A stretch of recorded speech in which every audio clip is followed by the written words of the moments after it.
Aksi pencurian sepeda motor yang terekam kamera pengawas terjadi di sebuah minimarket di Jalan Sultan M. Mansur, Kelurahan Bukit Lama, Kecamatan Ilir Barat 1, Palembang.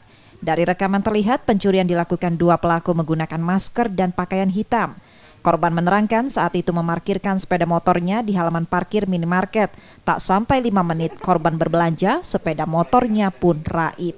Korban sempat menanyakan sepeda motornya pada juru parkir di lokasi yang mengatakan telah dibawa kabur 2 orang. Informasi yang didapat korban dari karyawan minimarket, aksi pencurian sepeda motor ini merupakan kali keempat terjadi. Malam itu kan aku balik dari gawe lah ya, jadi langsung ke Alfamart itu sekitar jam 10. Nah aku cuma belanja sekitar 5 menitan, pas aku keluar motor aku lewati. Tanyalah sama yang parkir itu, "Kak, mana motor yang di sini?" Ditunjuknya itu di bawah 2 ekor wong katanya kan. Jadi pas aku nengok dia memang berdua, ada motor 2 ekor. Ada 2 ekor langsung keluar ke arah Bukit Sigungkang.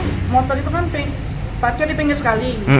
Nah yang ada kawannya tuh kayak nutupi ya, nutupi kalau kawannya ini sedang beraksi atau aku tidak tahu itu. Jadi ada motor sikok yang halangi CCTV itu yang untuk ngesut ke gambar kita nih. Peristiwa yang menimpa korban telah dilaporkan ke Polsek Ilir Barat 1, Palembang. Reski Oktora, Muklas Diferensial, Kompas TV, Palembang, Sumatera Selatan.